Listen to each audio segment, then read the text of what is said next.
Yeah. The unknown is not necessary. I'm just going to initialize it immediately here.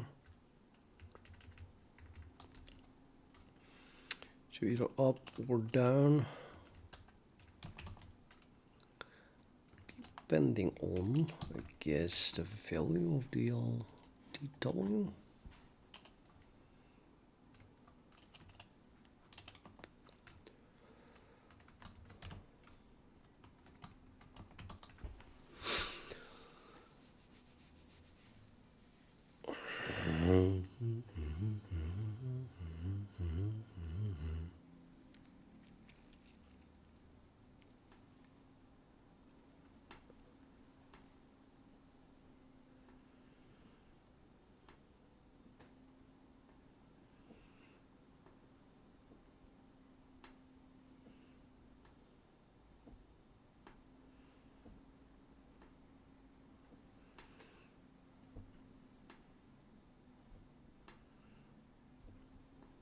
No, this is nonsense. I can only know this after the parabola.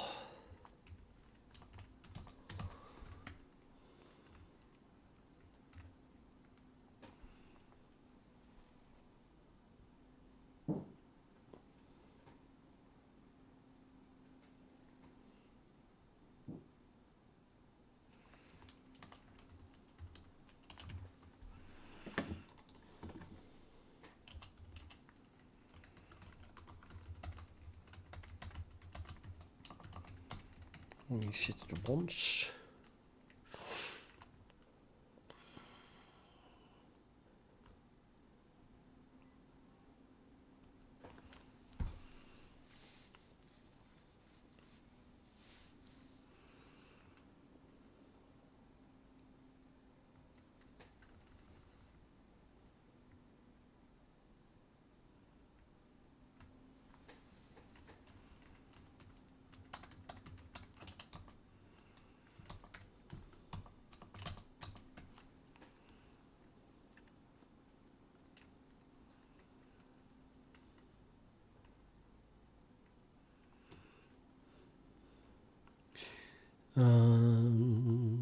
This depends actually on this value.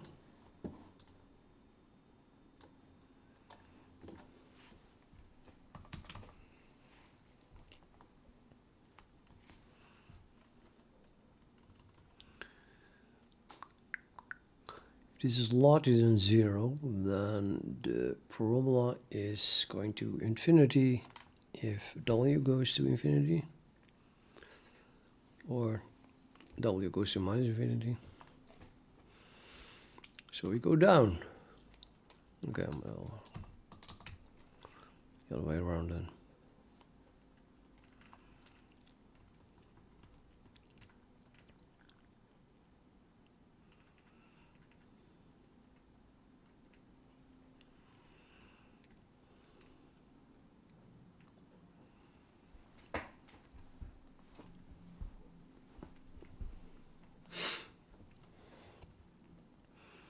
Maybe don't do that here.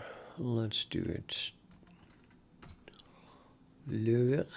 This is number of coefficients equals 3. So that is like if we enter here, oh, we should only enter here once.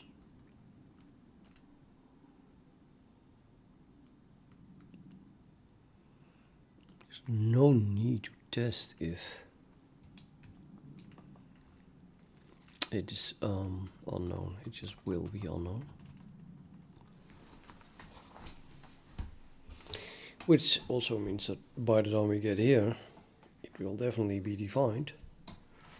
So I don't think it's not necessary to have an unknown. Let's remove it again.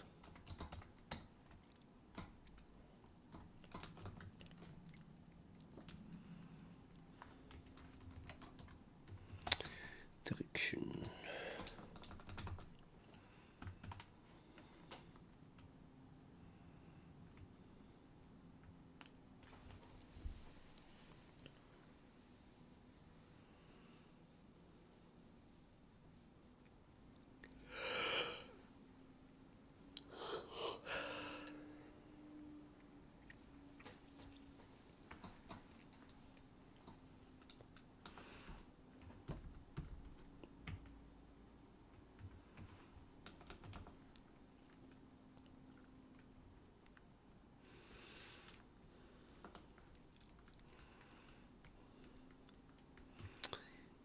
actually the result should be that we always do this, and this is never the case, or more it depends on how we test it, but that's now more the case here. So if the beta inverse is less than 0, only holds for when direction is down.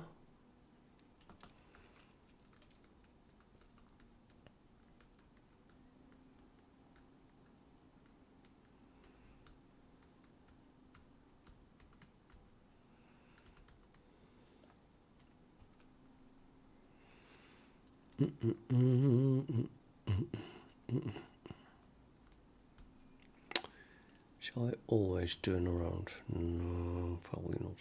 No, no.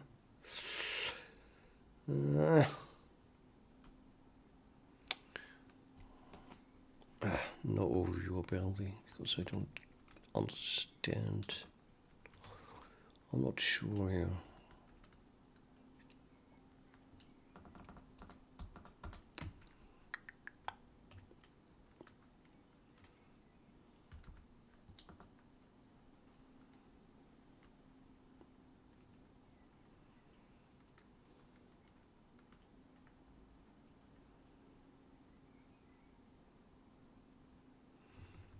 Okay, I'm not going to do this,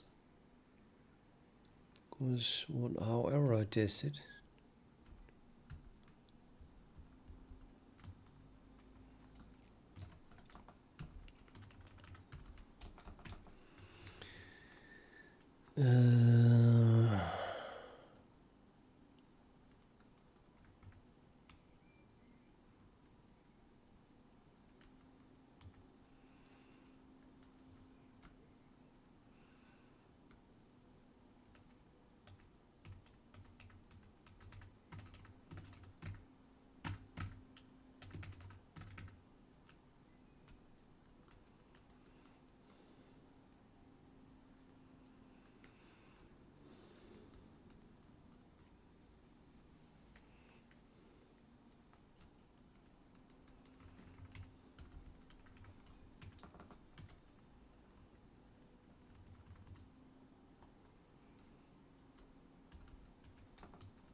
yeah, I don't know.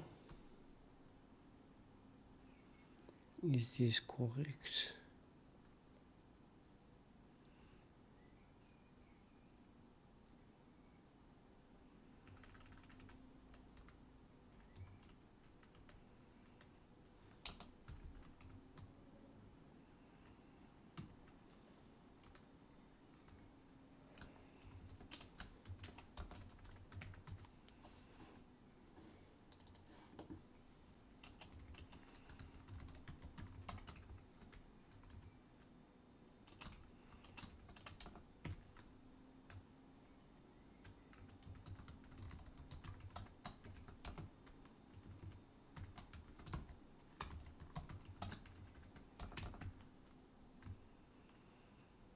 if the direction is up, then let's multiply this with minus 1.0.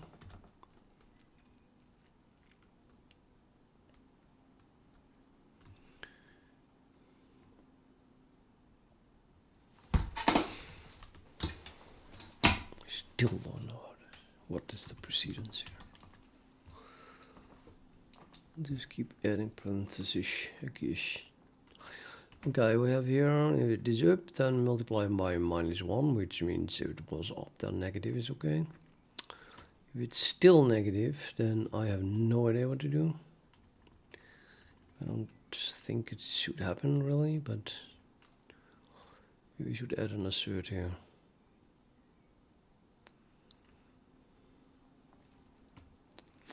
So no, but yeah, now beta is in positive, which is good for the learning rate, but I'm not sure what to do here.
Yeah, I think it's going up.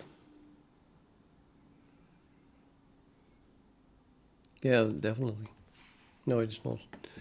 It went down. Huh, what? Why?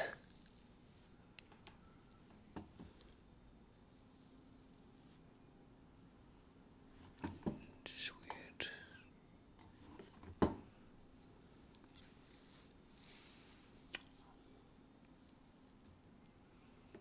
Oh, that's because it's just linear. Yeah, of course, it steps down. So we are here, and then we have just a linear, the slope. So it goes down because we are looking for a minimum, if at all possible. Then we found as approximation a parabola, and this parabola has a negative sign, meaning it's this red parabola here with only a maximum, not a minimum.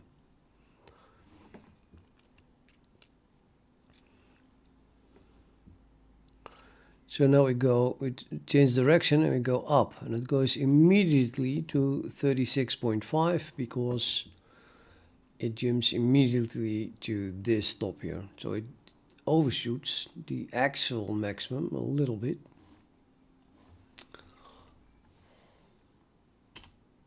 Yep.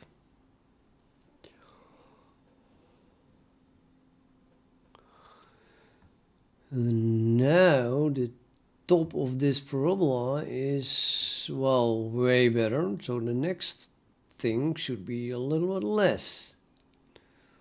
But it's not. It's increasing it.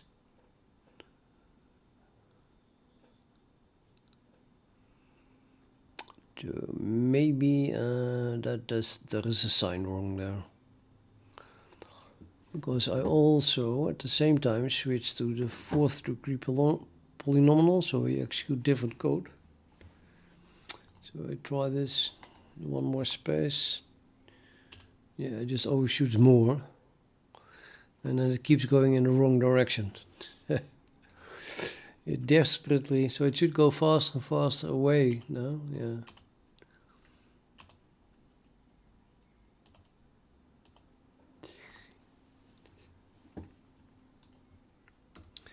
So I think that, and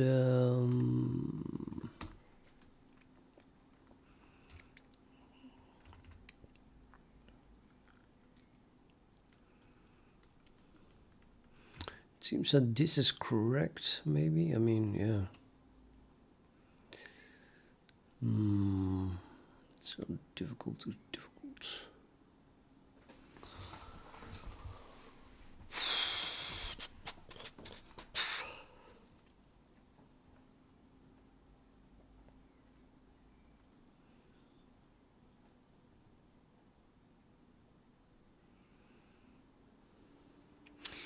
Well, it went in the correct direction, I think.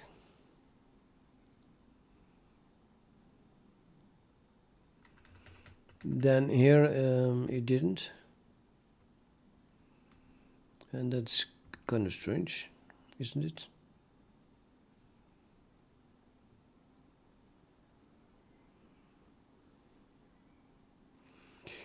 No, because wait a minute, beta inverse is multiplied by -1.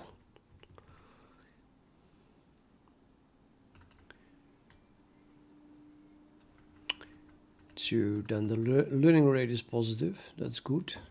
Well, if it is positive, well, it is positive because of this test. But I kind of need beta inverse here, I suppose,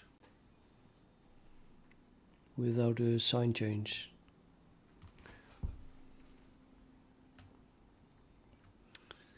You have to test this up and down differently.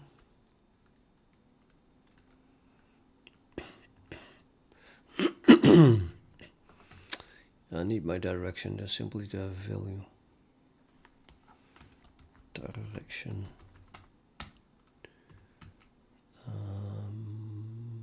That's being set also, which means that I just, yeah, it's impossible that I need an unknown, of course. Possible. Okay, I don't have an unknown anymore. Oh. Okay, so I don't want to have a clause, I think, because you can't convert that to an int. And I'm going to set this to -1 and this one to 1.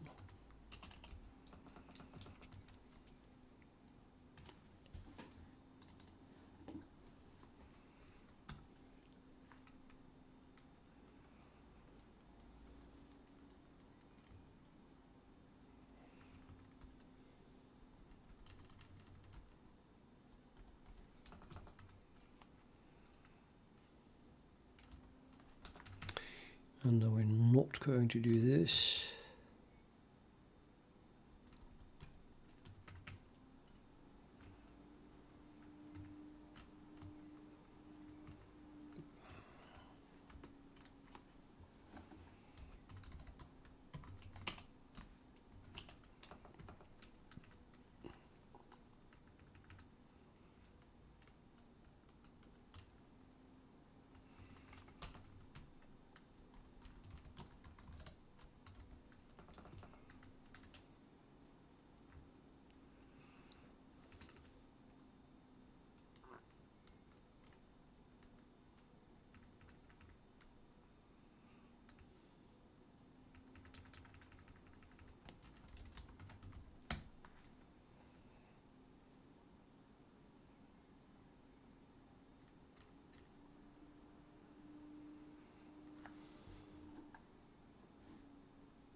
Yes.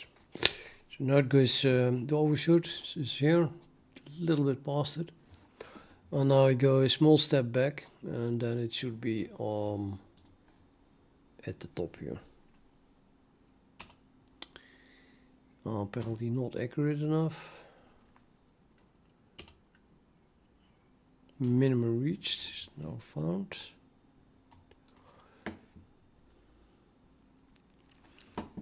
And it has zeros at 19, or almost 20.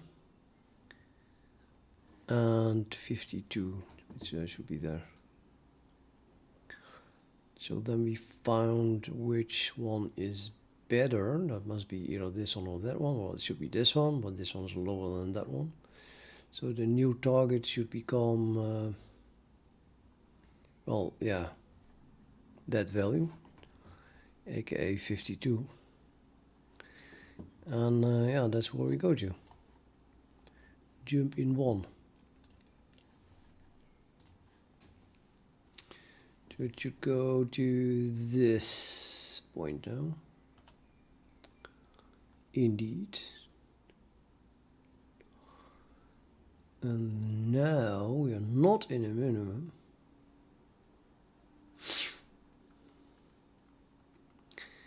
So it has this parabola. But we definitely don't want to go back. That's quite obvious, I would think. So it should go in the same direction, but it doesn't. It goes back to 30. It goes back to 34. What is that? What is that?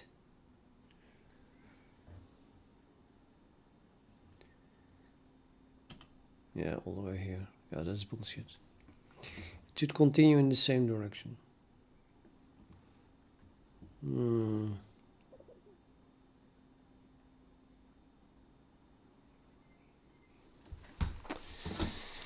Okay, why did it go back? I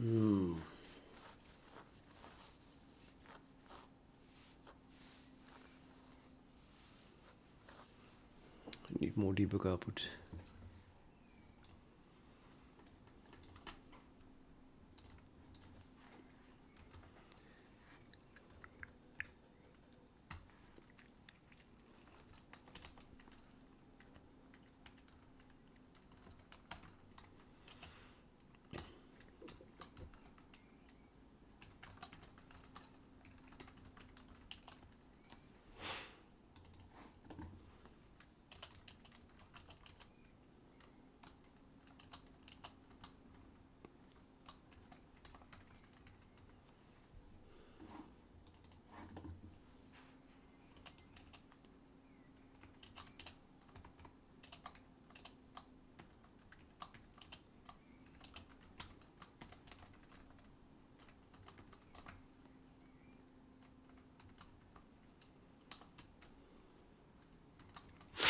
Okay, I just have to know, sorry, but I think that parentheses are not necessary. What the fuck, dude? I thought I closed that.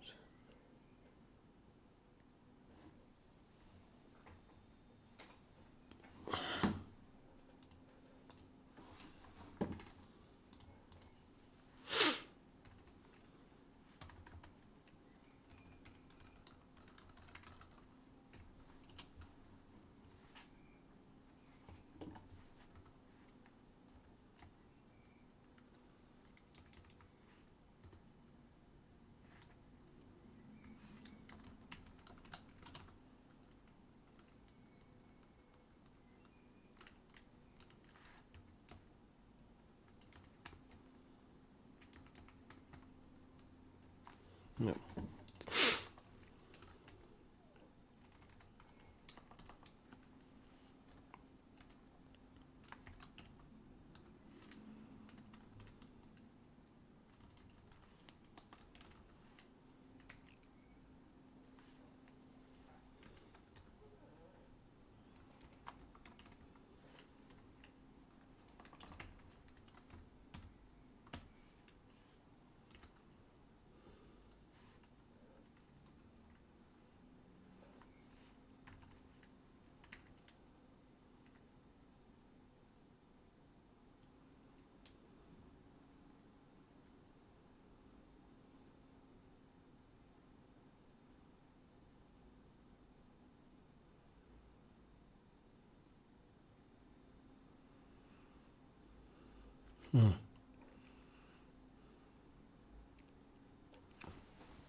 So if we get here, then this was not true.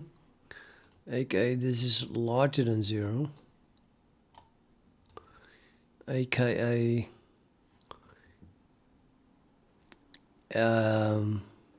direction is just always changed here, right? This larger than, if beta inverse is less than 0 at this point, then it was less than 0 here. And that means the direction was less than 0. Therefore, direction now becomes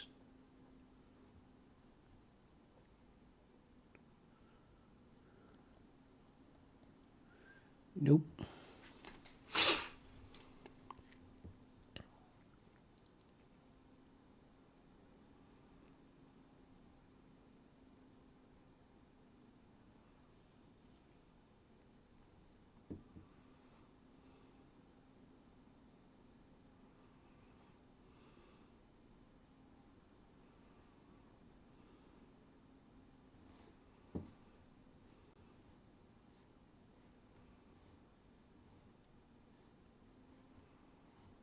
No.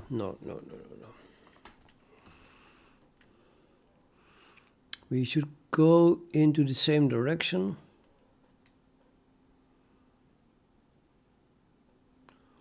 Until we hit a minimum.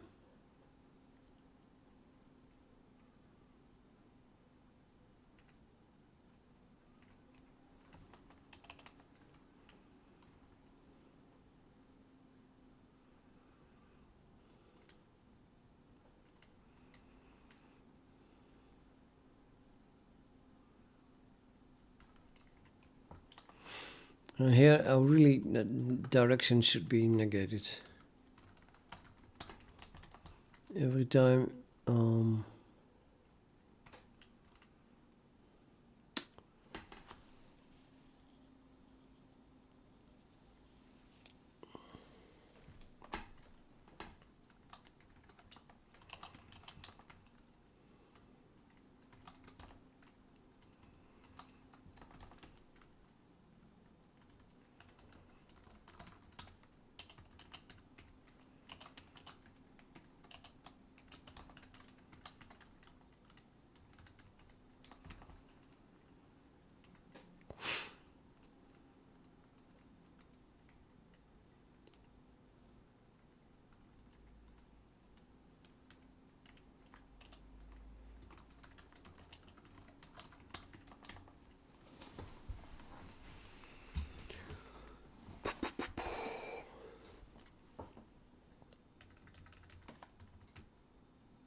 Yeah, let's see.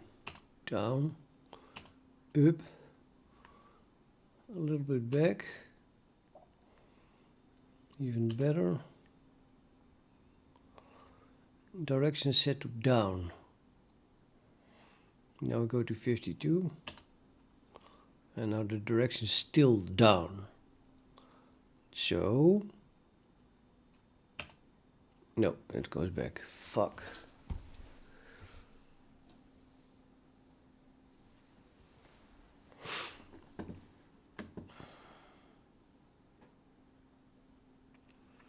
And that while the direction is down. Strange.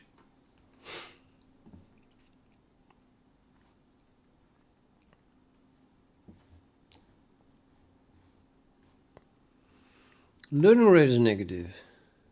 How the hell did that happen?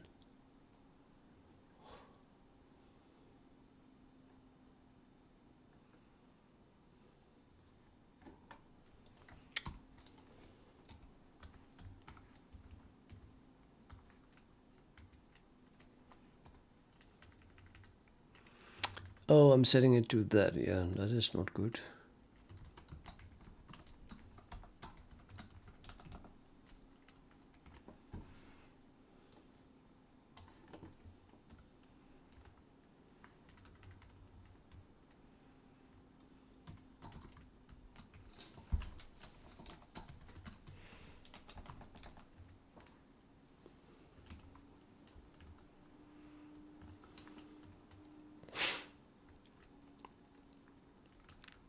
Now let's see what that is doing.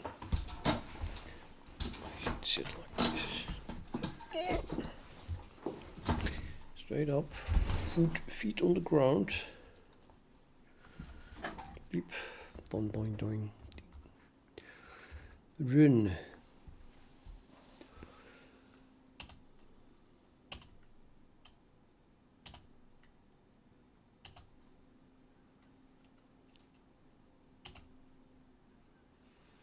Okay, so far did the same thing. And now we go, continue. Yes, much better. So it just continues in the same direction, even though the problem was here.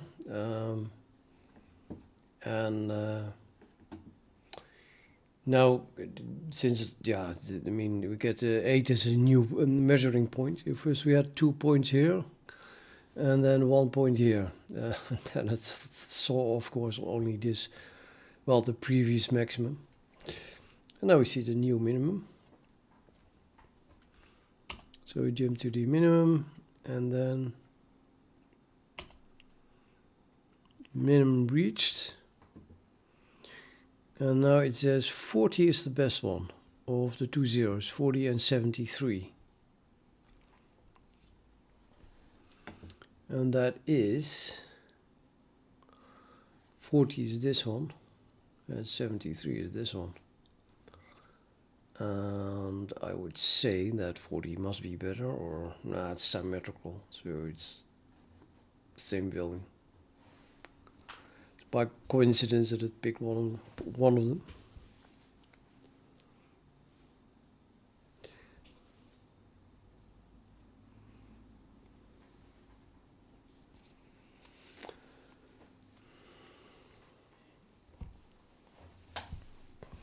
I think we can terminate here, because going back is not an option, I think, because, well, that's where we came from. We always want to go in the same direction. And in that new direction, we don't see something super interesting, or am I wrong here? If we ignore the 40, so it could go to 57 just because. Maybe I should. Well, maximum is a maximum. Just go to this maximum. And then only stop when we see that the previous minimum is lower than the next minimum.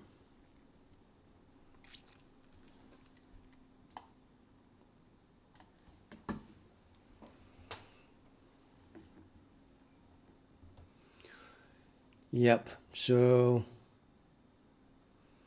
then actually you just can't change direction at all, ever anymore. Well, yeah, at some point the direction is set, and then we investigate that until we found a minimum that is higher than the previous one, basically. And then I might continue this side anyway, also, to check if this minimum maybe, you know,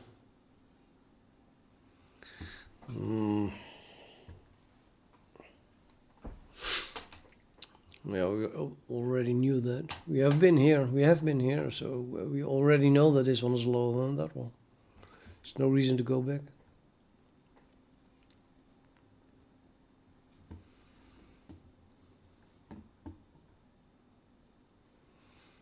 But I definitely want to visit this one. That's necessary, I think.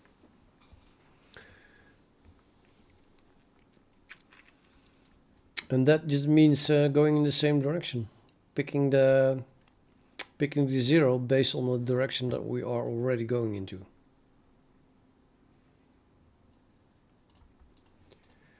Let's see.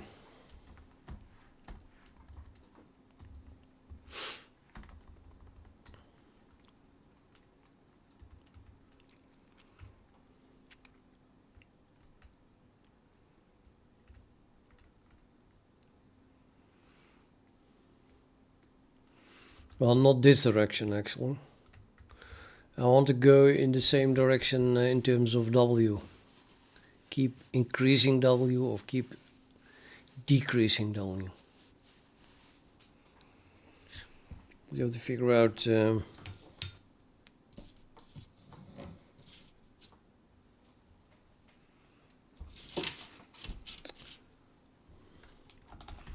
when or where we can determine that.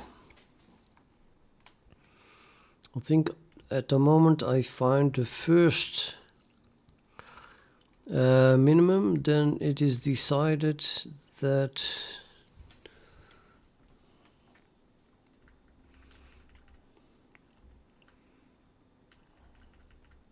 in which direction we go. So the sign, this sign.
Oh, let's call this thing W delta.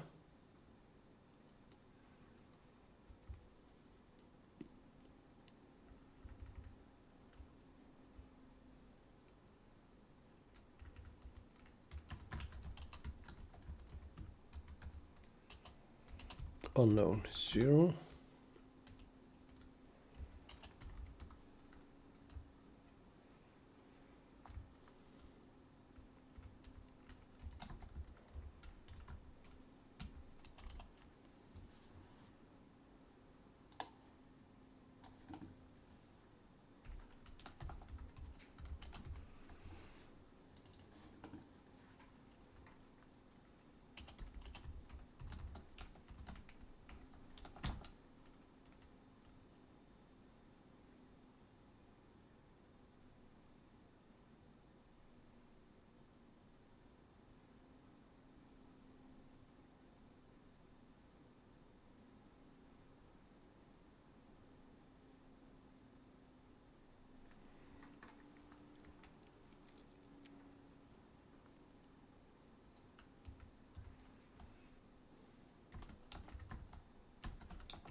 Yeah, it's not true. I should do this after.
So here I'm getting 2 zeros. Maybe I'm not getting 2 zeros. I have to fix that as well. Where do I get my zeros actually? Oh, this is way up. Okay. Yeah, still have to be fixed.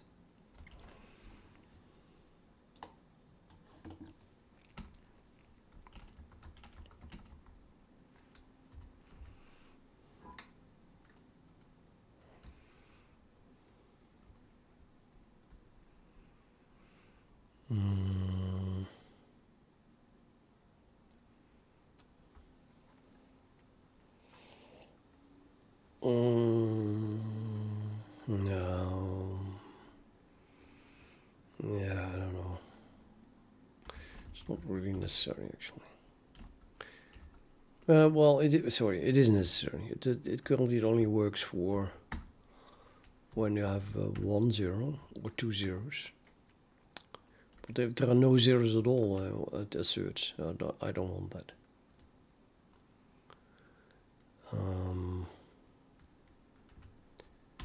Let's say I have a array of double size 2, maximum 2 zeros, and I have a number of zeros, and then we do number of zeros is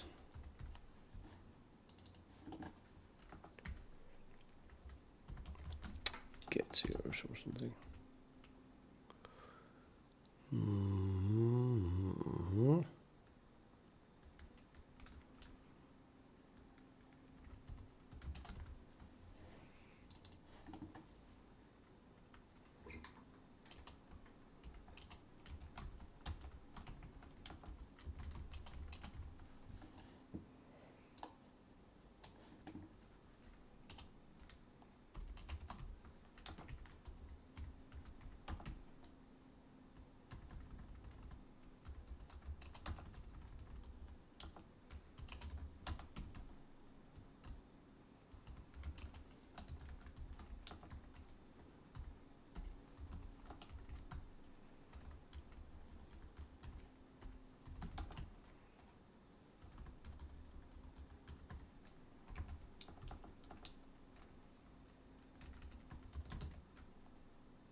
Yeah, which one?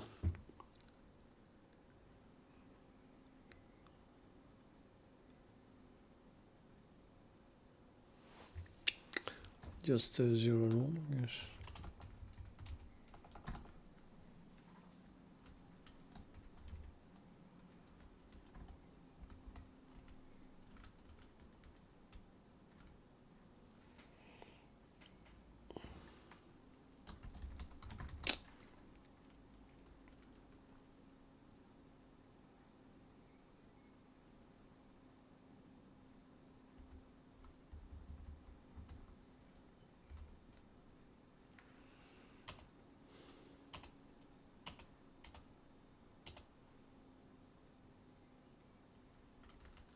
Nee, iets stopt.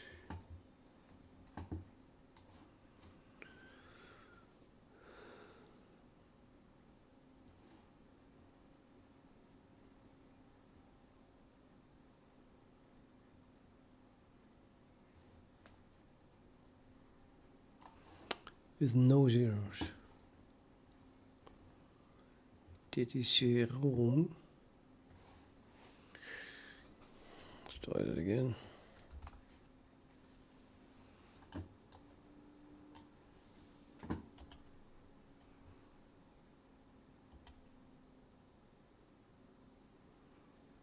This is 0, 19 and 52. That's the blue one, that's correct. And now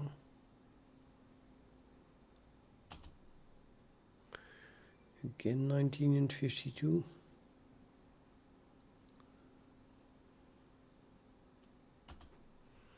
Again 19 and 52.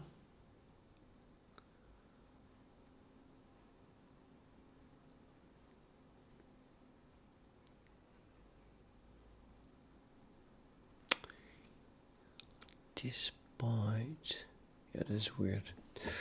Value doesn't even change, and it has not detected that we are in a minimum.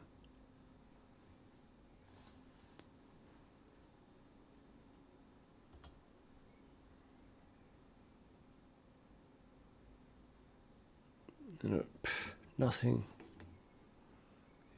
We do have zeros. My God, what is happening?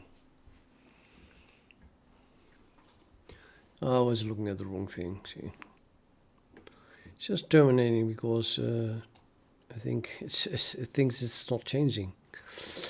Oh, my all terminate is wrong. Coincidence, but so at the moment I have the old termination here is no longer valid. You have to terminate at a totally different point. That was just dealing with a single minimum. So I thought, well, we have reached the absolute top of this maximum and therefore I stop. But that is not correct, of course. Okay, again. Boing, boing, doink.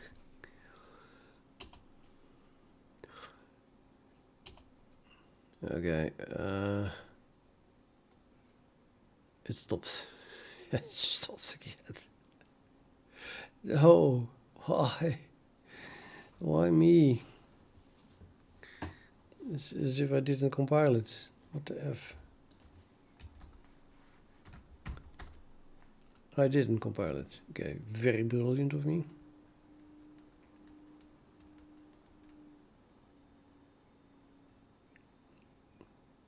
Now it is compiled.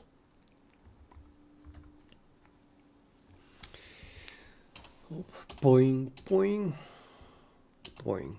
Still no minimum detected.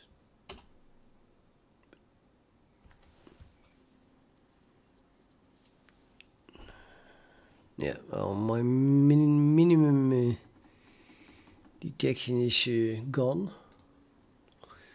So yeah,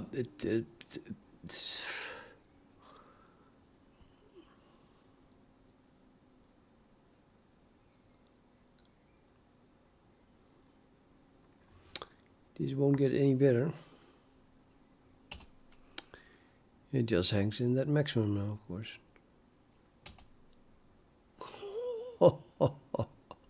Now all 3 points are so close that it thinks that this is the best parabola going through those 3 points here, and exactly in the top.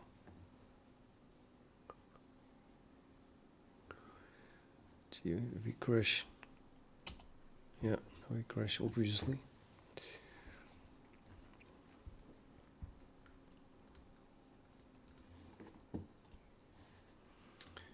Or obviously, that should not have happened. I never want to crash. This assert is not good. If D is less than 0, return 0. Now we have no zeros.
Mm-hmm.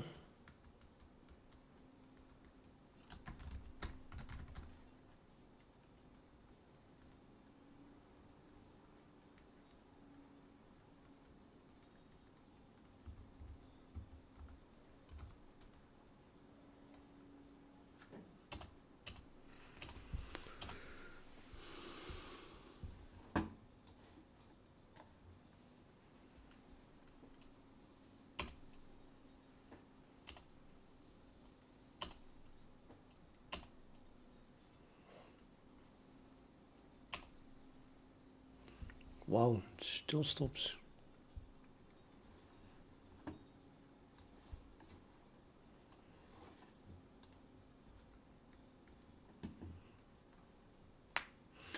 Oh, no, yeah, no more zeros. So I do have to take that into account theoretically. I mean, the less asserts here, the better.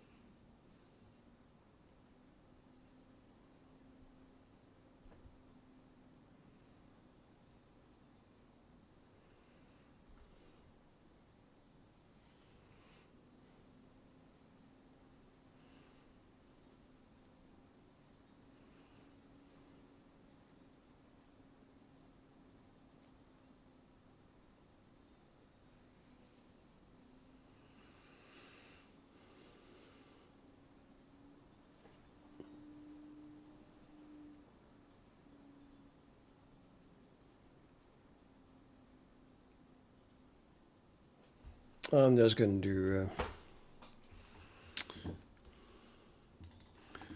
number of zeros less than 2 or that.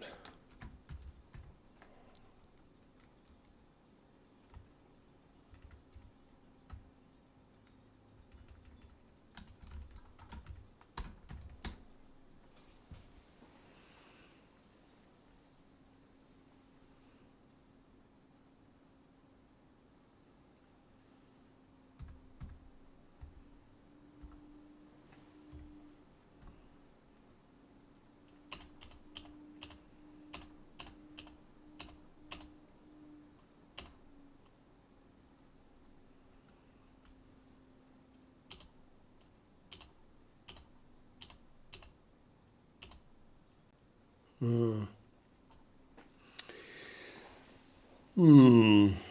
don't know what he's doing now. Still jumping around.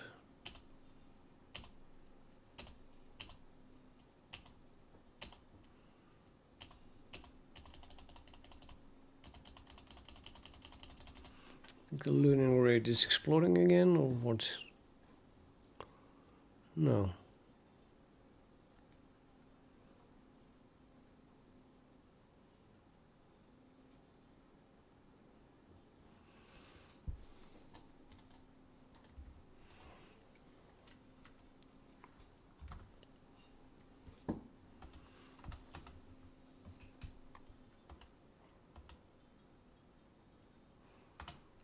Anyway, it doesn't detect the minimum, so let's fix that first now.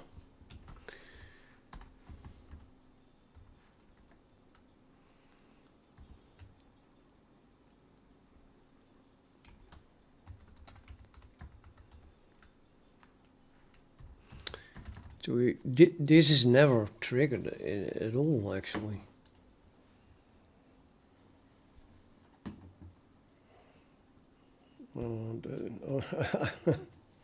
There, no.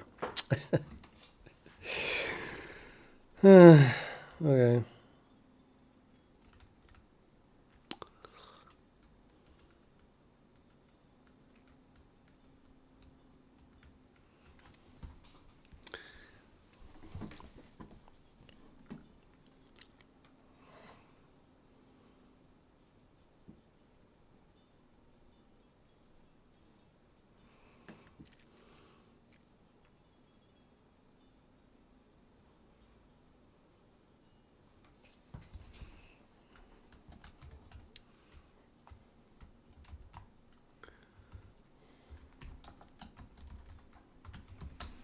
You just swapped 0, 0 and 1 apparently.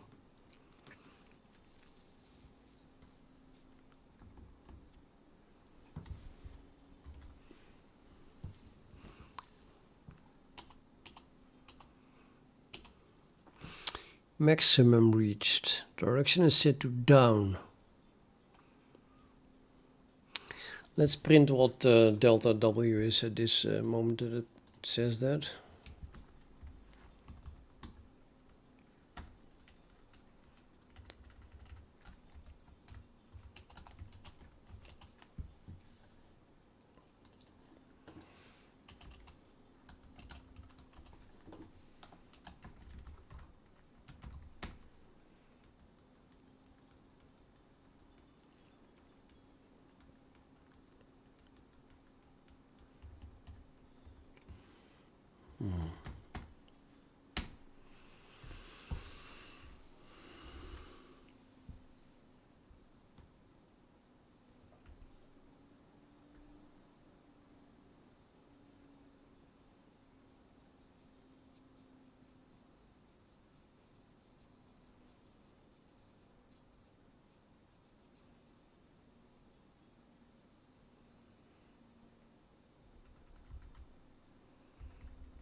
That's ridiculously small.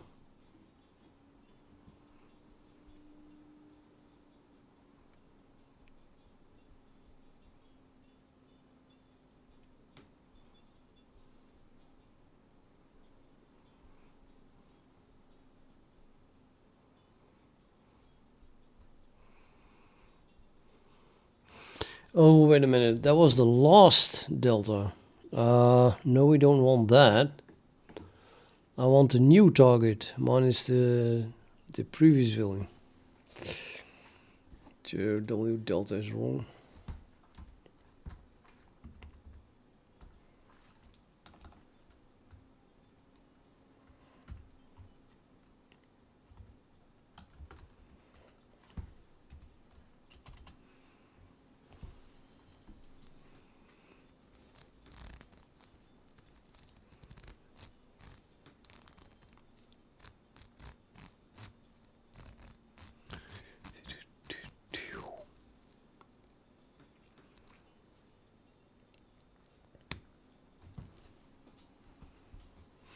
Yeah, I guess just history previous.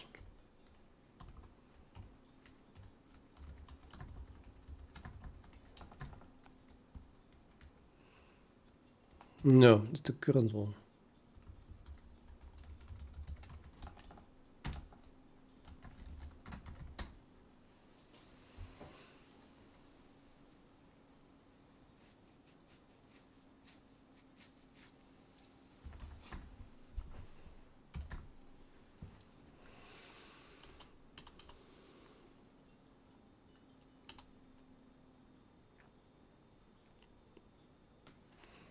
Right, that's much better. So now it says it's to 16 because we are at 35. That's here, and we are going to 52, and that distance is 16 plus 16.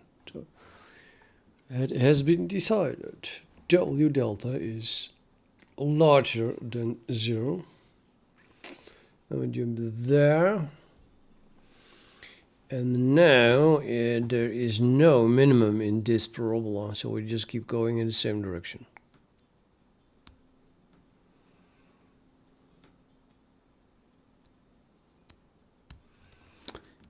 Meaning this one. It's not one of the zeros. Now we have an overshoot. So the next one is 57, which is the bottom here.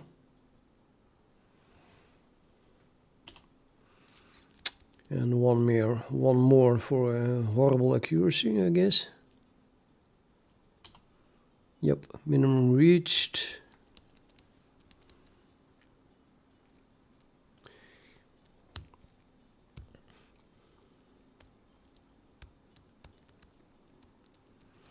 So now, because W delta was positive, we just picked the largest zero of the two. No decision to go back. The largest being this point here.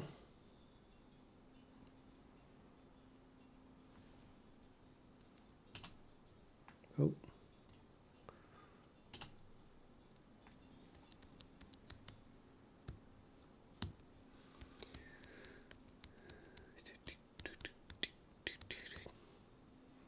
Yeah, I guess it just keeps going. Oh, that's a bad overshoot. It's just way too fast. So 15 is completely off the screen because it made an incredible jump. What did it? Oh, we're now at 14. No, 90. Huh? 15 is at 90. And that one isn't even printed yet, I think. Yeah, man. The learning rate is just too big. Not good. Something is not good there. Now, by coincidence, I think it should recover because now the next point should be there. It's, yeah, we have 14 and 15. And 13.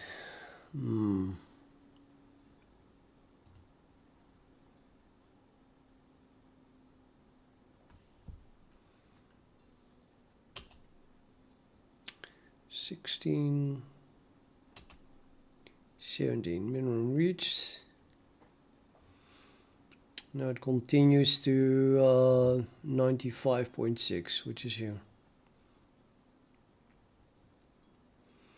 Oh, yeah. I don't know, we want to continue here. This point is higher than that point, so...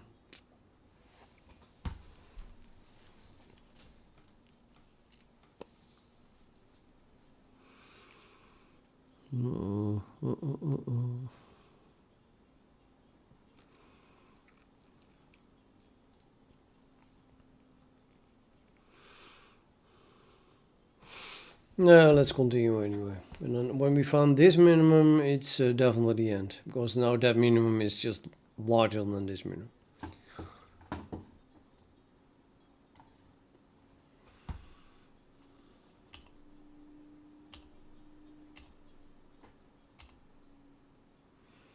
Yep. Found that one too.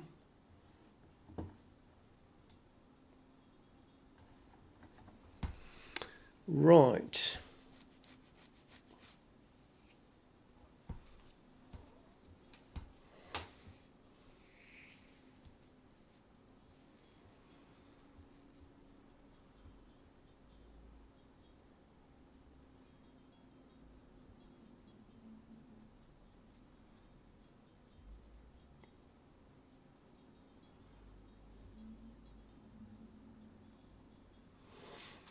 So let's store all the minima that we have. I think I only found 2 minima, this one and that one. But they should be stored. So they also store the maxima, maybe.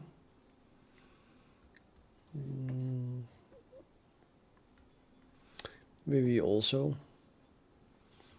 They alternate. So if I know that I'm a minimum, I just go 1, 2, and then I have the one on that side. Hi, fat man. Yes.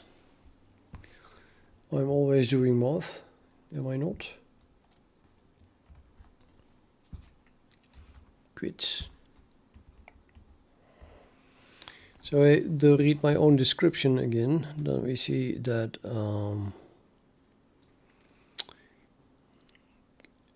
point 3 was calculate a new approximation from that. Keep going in the same vertical direction, either down looking for a minimum or up looking for a maximum until we found the next extreme. And then there's actually a point missing, because after that we continue in the same direction horizontally until we find the next extreme. I mean the next extreme. This is more like until we found the extreme. And then we continue until we find the next extreme. And then 4 is we need to store all extremes that we find.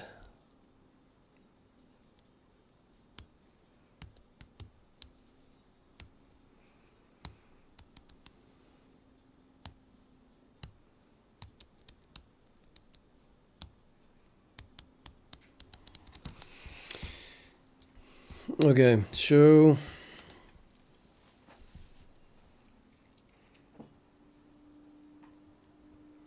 every time I find an extreme, I want to store it. But.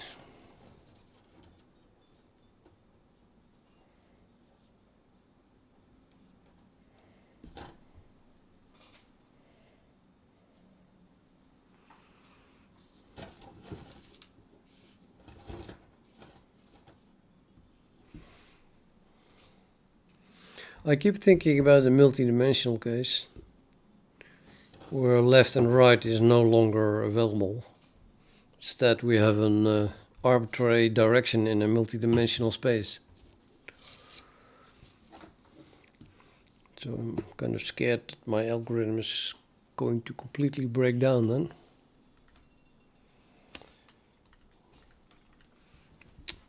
Yeah, not really an option to not finish this one first.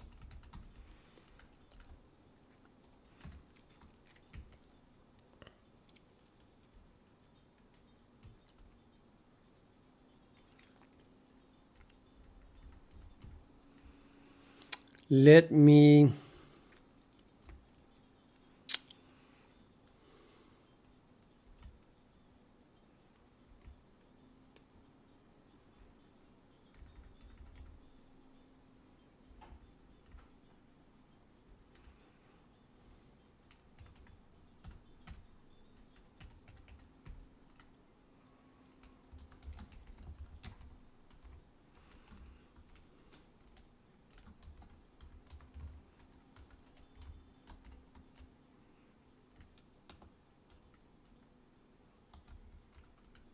yeah, maybe just store the samples that I have. Or I don't need to store the samples. Do I need to store the samples? No. Or no, maybe I do. I see at least that they are kept, because the point is kept alive. Okay, let's store the samples. Extremes.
I can't store it yet because I didn't push it to the history yet.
Let me read what Svetman says.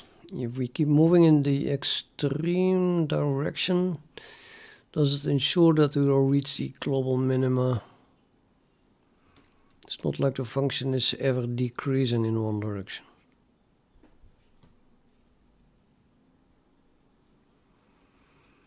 I'm doing extremely difficult things, but I'll show you.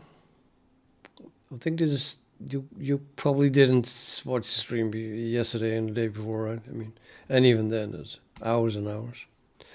I'll just explain it. Joe, we want to find this minimum, yeah? Because this is a sine